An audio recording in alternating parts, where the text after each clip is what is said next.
nation's capital of Washington, D.C. by way of Tacoma Park, Maryland. He weighed in at 146½ pounds with a record of 57 wins and 5 losses. He has 31 wins coming by way of knockout.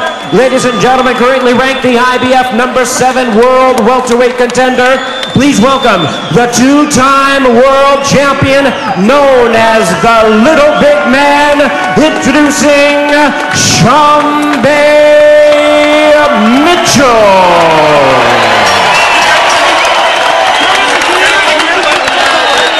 And his opponent across the ring on my right, fighting out of the red corner, wearing black trunks with white trim, hailing from Aiken, South Carolina. He weighed in the same as his opponent, 146½ pounds. He is undefeated in his campaign in the ring with 30 wins, no losses, 22 wins coming by way of knockout. Ranked #2 in the world by the WBC and #1 by the WBO.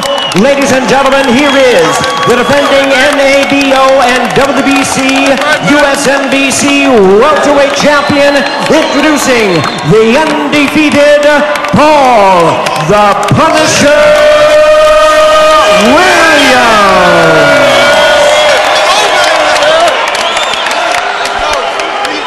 Once again, a referee in charge, Vic Draculich, now to give instructions. Center of the ring, Chief seconds only. Chief seconds only. All right, gentlemen, this is for the NABO and the WBC, US, NBC welterweight titles. You've received your instructions in the dressing room. Again, I want to caution you. Any punch below this point are going to be called low. There's a height difference here. You've got to work to keep your punches up. Any punch below this point are going to be called low. With that said, I want you to obey my commands. Protect yourselves at all times. Touch them up now. I'll be watching. It's going to call right here. Well, this is a fascinating one. First glimpse, really, for British viewers of this Paul Williams, who's 30-0 with 22 knockout wins. A rangy southpaw who's been doing nothing wrong at all.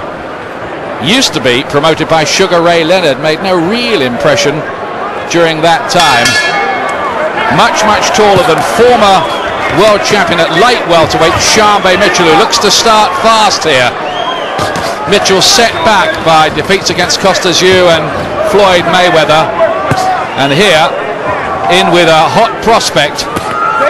This is a big test though for Williams. Yeah, well, I think he's at the stage, he's highly rated in all of the governing bodies. Couple of decent names on his record, but I think before they start chasing titles they want a big name, and let's face it, Sharmba Mitchell is still a big name. I'm not convinced that he's anything like the force at welterweight he was in the lighter divisions, but he's still a test, and his recent form has been very good.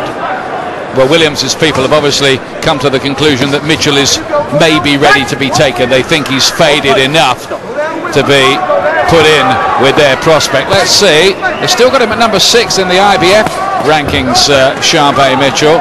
Williams, by the way, is #1 with the WBO, 2 with the WBC.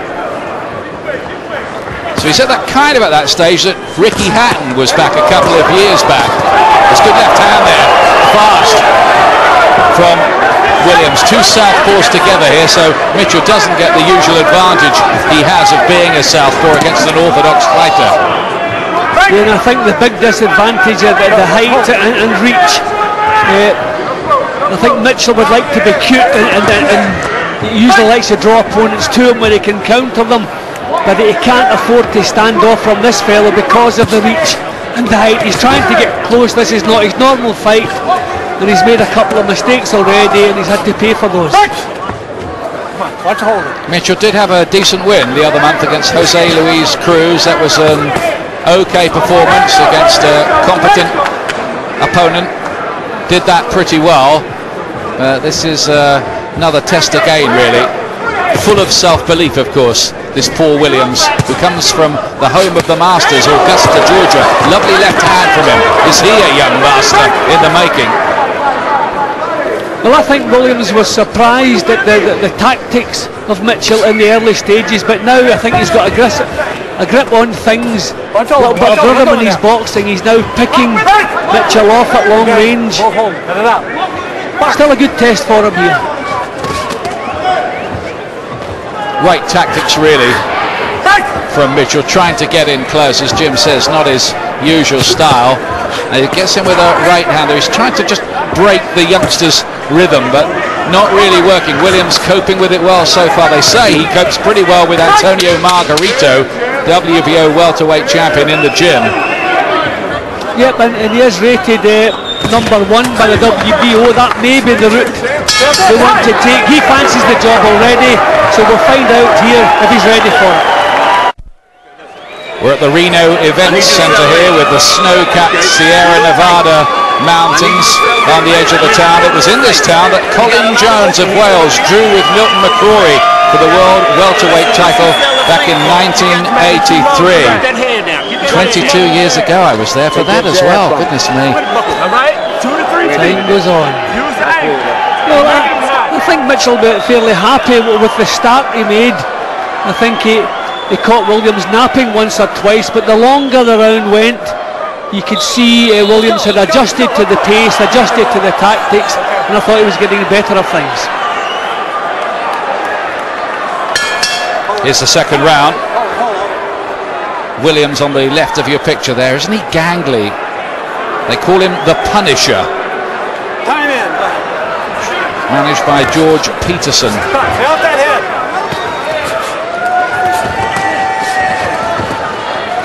Mitchell again trying to grab on for dear life inside and getting with the odd body punches.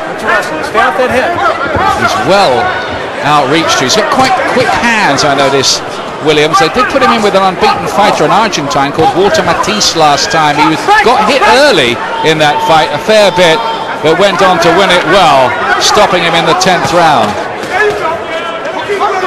I think Mitchell is really struggling with the reach of Williams. He just already he's looking a little bit upset with the amount of times he's been pinned on the way forward, forced to fight a style he's not all that comfortable with.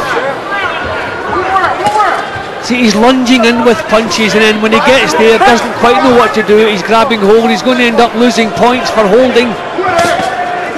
See there, every time he's close, his hands are going round behind Williams. And Vic Draculic maybe needs to have a word about that. He isn't. Got in with a couple here. Good shots here from Sharmba Mitchell. Just left his chin out to dry a bit, didn't he, Williams? Well, Williams has been timing Mitchell nicely as he's been coming forward, but at that time it didn't quite work. He was forced to take a shot. But I have to say, quite impressed with the way he took that punch and came firing back.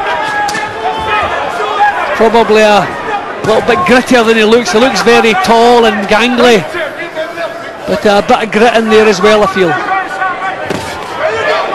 So much more naturally the bigger man of these two. Mitchell, who made his name as a light welterweight. This fellow Williams began at light middle.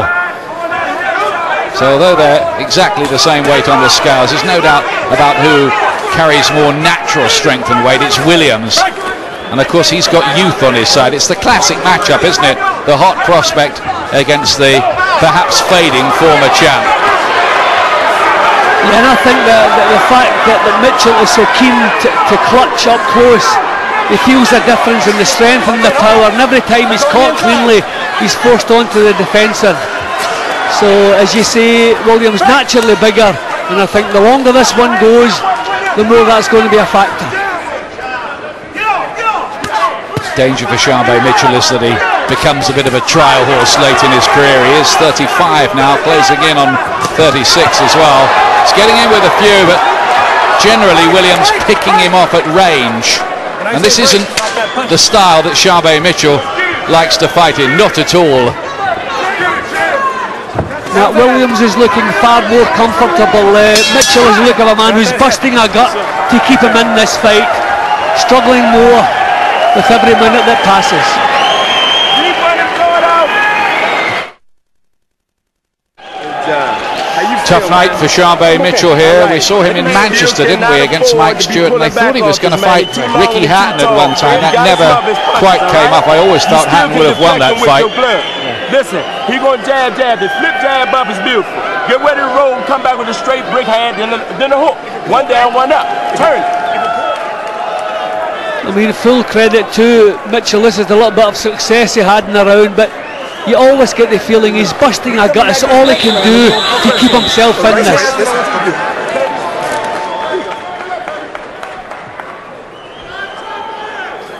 So far, Williams passing the test.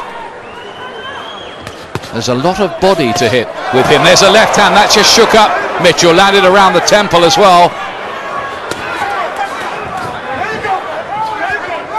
Good fast jab. I just wonder whether this young fella is not far away from joining the elite names in this division. And that's another example. Every time he lands cleanly, he troubles Mitchell. I've never really felt Mitchell is a true welterweight. That's, he caught on. That one really shook him. Yeah, he's down. Mitchell is down. He was that badly shaken from it. Mandatory 8 count. 7, 8. How do you feel? Okay, come on. I'm fine, says Mitchell. But there might be more to come here from Williams. He's never really made any impression on Williams. He's landed his best punches, tried some of his old tricks out, but every time he's caught cleanly, forced onto the defensive. Now the punches are really shaking him up. And Mitchell's getting hit far, far more than when he was pretty elusive light welterweight in his prime. Much more like that. Yeah, well, all the way through here, he's had to fight in a style he's not comfortable with. He's had to go chasing Williams because of the reach and height disadvantage, and he's never really had much success with it. Getting more and more in control of this, Williams. Smart piece of matchmaking, I think, by his people to take this fight with Sharmba Mitchell. There's so much, isn't there, technically and in many, many other ways in Williams' favour here. See, Mitchell is just trying to make Williams miss, but not coming back with counters now. So I wonder maybe has the ambition been knocked out of him already.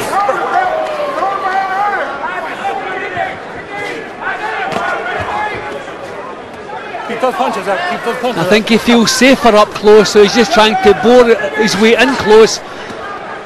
But he's not getting close because he has plans of doing some damage in there. It's as though it's for his own safety. And he wants to hold on a fair bit when he gets there as well. Yes, is he just looking for shelter by laying on the chest of Williams whenever he can. Got him with a left hand there, almost as the referee had said break. I thought that was on the break. I don't think he could be faulted for that. I mean, I think the punch had... he'd started throwing the punch before the call there. Good right hand from Mitchell in there.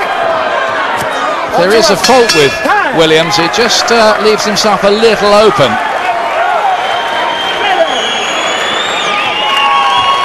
But there's a look of confidence, a look of comfort in Williams' face that we're not seeing with Mitchell in Mitchell corner.